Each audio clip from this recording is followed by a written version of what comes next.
Hola y bienvenido al curso Piano Básico para Producción Musical, en el cual aprenderás un poco sobre teoría musical.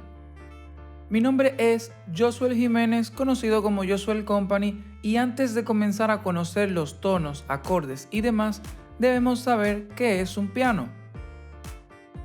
Como este curso está orientado a la producción musical, me referiré al piano como un instrumento musical que consta de teclas las cuales generan sonido al presionarlas. Dicho sonido se conoce como tono, el cual es un grado de elevación del sonido que depende de la cantidad de vibraciones por segundo. Según el tipo de instrumento, el sonido, aunque éste se encuentre en el mismo tono, es diferente.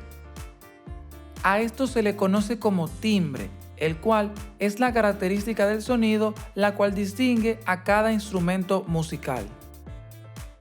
Por ejemplo, en una guitarra el tono de do suena de esta forma y en un piano suena de esta forma.